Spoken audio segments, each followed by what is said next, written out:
যারা নতুন ফেসবুকে কাজ করতে আসে তাদের মনে একটাই চিন্তা থাকে, কিভাবে ভিডিওতে ভিউজ বাড়বে, কিভাবে ভিডিওগুলো আমার সবার সামনে সাজেস্ট করবে।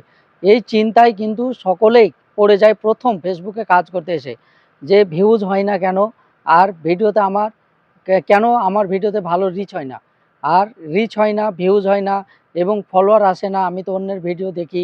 এই সমস্ত কথাবার্তা তাদের মাথায় ঘুরপাক খায়। আসলে কন্টেন্ট ক্রিয়েশন এতটা সহজ নয় যে আপনার ভিডিওতে খুব সহজে ফেসবুক ভাইরাল করে দেবে, খুব সহজে আপনাকে ভিউজ দেবে। এখানে অনেক কিছু আপনাকে জানতে হবে। আর যেদিন আপনি এই কথাগুলো জানতে পারবেন, বুঝতে পারবেন, দেখবেন সেদিন থেকে আপনার এখানে কাজ করা সহজ হয়ে যাবে। তো কি কাজ করবেন এবং কোন কাজগুলোকে আপনাকে মনে রাখতে হবে, তবে আপনি একদিন এখানে সফল হতে পারবেন। সেই কথাগুলো আপনাকে ভালোভাবে মনে রাখতে হবে। তাহলে পরে আপনার এখানে কাজ করতে সহজ হয়ে যাবে।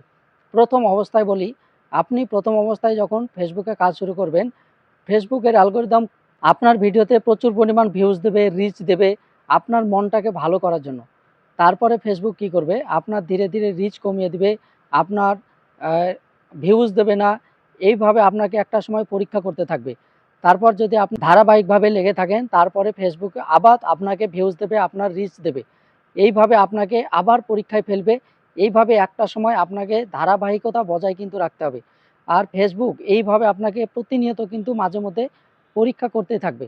আর এই পরীক্ষা যখন আপনি তাদের কাছে এগিয়ে যেতে পারবেন, তাদের কাছে পরিচিত হতে পারবেন, তখন ফেসবুকের অ্যালগরিদম বুঝবে যে আপনি একজন প্রকৃত কন্টেন্ট ক্রিয়েটর, এখানে আপনার কাজ করার ইচ্ছা আছে।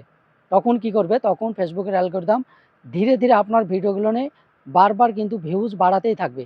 আর এইভাবে যখন ভিউজ বাড়তে থাকবে, মাঝে মধ্যে আবার হঠাৎ করে আপনার ভিউজ একেবারে কমিয়ে দেবে, রিচ কমিয়ে দেবে। তখন অনেক কন্টেন্ট ক্রিয়েটর এখান থেকে সরে যায়, আর কাজ করতে চায় না। তার জন্য কি হয়, এই যে পেছনে সময় দিল, পেছনে এত পরিশ্রম করলো, এই সময় এবং পরিশ্রম কিন্তু বৃথা হয়ে যায়।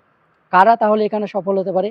যারা ধারাবাহিকতা বজায় রাখে, ভিডিওর ভিউজ এবং রিচের দিকে না তাকিয়ে সে সফলতার জন্য সামনের দিকে নিজের মনে আত্মবিশ্বাস রেখে এগিয়ে যাওয়ার জন্য কাজ চালিয়ে যেতে থাকে, তাদেরকেই ফেসবুকের অ্যালগরিদম একদিন এখানে সফলতা এনে দেয়। তো আপনাকে এই কথাটা মনে রাখতে হবে যে আপনার ভিডিও এখানে বানানো মূল বিষয়। আপনার ফলোয়ার আসলো কিনা, আপনার ভিডিওতে ভিউজ হলো কিনা, আপনার ভিডিও ভালো পরিমাণ রিচ পেলো কিনা, এটা কিন্তু দেখার বিষয় নয়। আপনার ভিডিও যদি ভালো হতে থাকে তাহলে ফেসবুকের অ্যালগরিদম একটা সময় ভালো ভিউজ, ফলোয়ার এমনিতে এনে দেবে। একটা কথা মাথায় রাখবেন যে একটা ভিডিও যদি ভাইরাল হয়ে যায়, সেখান থেকে হাজার হাজার লক্ষ লক্ষ ফলোয়ার আসাটা একেবারে সহজ একটা ব্যাপার। আর আপনি অন্যের ভিডিওতে কমেন্ট করে যা ফলোয়ার আনবেন, সেগুলো কিন্তু হাতে গোনা কয়েকটা আসবে। কিন্তু আপনার ভিডিও যদি ফেসবুক ভাইরাল করে দেয়, সেখান থেকে যে পরিমাণ আপনি ফলোয়ার পাবেন, এটা আপনার কল্পনার বাইরে। তাই আপনার মূল বিষয় হবে কন্টেন্ট বানানো এবং ধারাবাহিকভাবে এখানে কাজ করা। আর যারা এখানে ধারাবাহিকভাবে কাজ করতে পারবে, লেগে থাকতে পারবে, তাদেরকে একদিন ফেসবুক অ্যালগরিদম আরও সামনের দিকে এগিয়ে নিয়ে যাবে। যদি সফল হতে চান, আমার কথাগুলো একটু নতুনদেরকে দেখার সুযোগ করে দেবেন, যাতে করে তারাও এখানে কাজ করার রাস্তা পায় এবং কাজ করার এখানে আগ্রহ তাদেরও বেড়ে যায়।